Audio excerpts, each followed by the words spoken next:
Sim, a ministra trese na vista três alternativas para atender com a fiança de Holanda, de tal forma que nós não estamos dependentes mais de Holanda e nós não cumprimos que condicionam.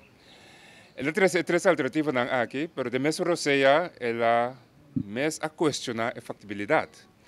Que a primeira alternativa está caminho da companhia do governo, turta pone sen na Banco Central, e se me chega 100 milhões, per observação está batata, 100 milhões aqui, já, enta chega para sombra tem 1 bilhão na deve começar a pagar. Plus, isso custava 4% de interesse. E de duas alternativas está batata crisis having, riba instância financeira de 5%, esse vai generar basta 800 milhões para 1 milhar, pero o banco não vai traduzir esse 5% aqui de produto e serviço para o cliente. E mesmo vez que esse vai afetar o clima de inversão, vai afetar a economia negativamente, que mendi tampouco não é mais factível.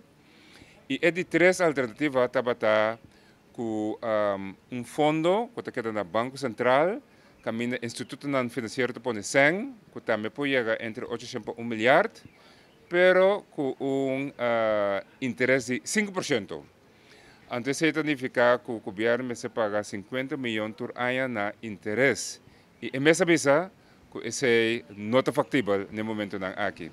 Quer dizer, três alternativas, pero se você é factibilidade, não tem, quer dizer, a nossa é plano um pouco baixo ainda. Sim, a mim compreende que você tem plano de dilanti para depois ver se a factibilidade não tem. A mim quer milhão, se você huiswerk mais milhão e bem com plano real que nós por discutir. Em todo caso, os três planos estão aqui, não há chegado a ponto ainda e nós estamos dependentes para o ministro seguir desarrollar o plano aqui, para não pôr parlamento, para nós tomar nota de isso.